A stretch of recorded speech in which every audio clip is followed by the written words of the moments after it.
Hey guys, so today's video is sort of a request, but sort of something that a subscriber basically did a lot of the legwork for, and it was Alex Rudd, so thank you for this. It was a story that he did, I believe, when he worked for the New York Post, and it is one that I've never heard of, and it was really interesting and kind of crazy, like sort of sounds like a almost like a psychotic episode or something. So I'm going to go into that for you guys today. This is about a stabbing spree by a Russian man by the name of Maksim Gelman. I believe I'm pronouncing that right. I apologize if I'm not. Also, just now my eyelid started twitching really bad, so if you guys noticed that and it's driving you nuts, I apologize. It's driving me nuts too. So Maksim Gelman was born in Ukraine, and he was unemployed during the time of the stabbing spree. His father had emigrated from Ukraine to the United States in 1994, and Gelman and his mother, Svetlana, joined him 2 years later in the States. Now, Gelman and his mother remained in the U.S. even after Gelman's father returned to the Ukraine upon actually gaining his U.S. citizenship. And sadly, his father was actually killed in Ukraine shortly after he went back there. Gelman became a U.S. citizen in 2005. And I believe it said Gelman was born in 1989, which I was born in 88, so we're very close in age. So this is even like weirder reading this, I guess. So he became a U.S. citizen when he was about 16 years old, 15 or 16 years old. His unpopularity in school left him without many friends, or girlfriends for that matter, which apparently amplified his paranoia as well as his antisocial tendencies. He had some trouble with the law as a teenager as well, mostly for graffiti-related crimes. However, he was a dealer of cocaine, prescription pills, and PCP, and later was arrested for numerous drug charges, including possession of cocaine, as well as more graffiti charges. Now, the attacks happened in 2011, when he would have been just 21, 22 years old. On February 11th of 2011, just after 5 a.m., Gelman stabbed and killed his stepfather, Alexander, in Brooklyn, after an argument with his mother about driving the stepfather's vehicle. According to Gelman, he believed that DEA agents were after him, and he planned to flee to the Dominican Republic. He claimed that he woke his mother up to ask her where his passport was so that he could do this. And this developed into an argument with his mother because his mother believed that he was drunk at the time. Their argument woke the stepfather up, who came in the kitchen swearing at Gelman in Russian, and Gelman grabbed a nearby knife and stabbed his stepfather repeatedly. He stabbed him so much that the knife eventually broke, and Gelman grabbed a carving fork and continued to stab his stepfather. He stabbed him a total of 55 times before he was done. His mother was not physically harmed in this.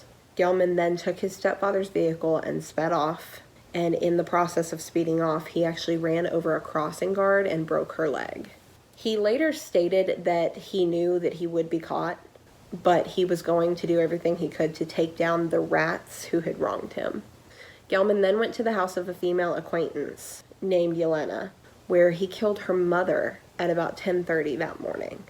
He then allegedly left the crime scene and waited several hours for Yelena, who had been staying at a friend's house, to return back to her home. Once she did, she found her mother dead, called 911, but Gelman was actually on his way back to see if she had returned home. When he arrived around 4 p.m., he spotted her outside of her house on the phone and got out of the car, and she started yelling at him. He had the knife in his jacket sleeve and approached her, but she took off running. Sadly, Gelman actually caught up with her. He stabbed her 11 times, ultimately killing her before speeding off in his stepfather's car once again. He rammed into another car at this point, got out and stabbed the wounded driver, who was a man named Arthur, when the driver confronted him, before ultimately stealing that vehicle. He later ran down a 62-year-old pedestrian by the name of Stephen, who subsequently died of his injuries. After which, Gelman abandoned the second stolen car just before 1 a.m. on February 12th and hailed a cab before stabbing its driver, Fitz. He then approached another car that had a couple inside it and attacked the driver, Sheldon, stabbing him multiple times in the hand. He then stole that vehicle and drove off with it. Later, he boarded a northbound train at Penn Station just after 8 a.m. He stabbed a man named Joseph, who was a ticket seller at Lincoln Center. By this time, passengers on the train recognized him from a newspaper article about his killing spree and notified the authorities. So the media had already had time to report on what he had done the previous day. Gelman then started banging on the door of the motorman's cab, demanding to be let in. At which point, 2 officers who were assigned to hunt him down, basically, subdued him after a struggle with the ticket seller.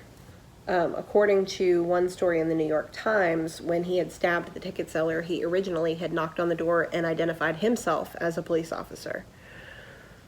And when the door failed to open, he lunged at the ticket seller. And this is when the officer showed up and subdued him. The ticket seller later claimed that the officers hid in the motorman's cab while he had a confrontation with Gelman.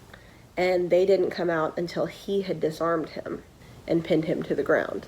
He later tried to sue the police for not intervening earlier.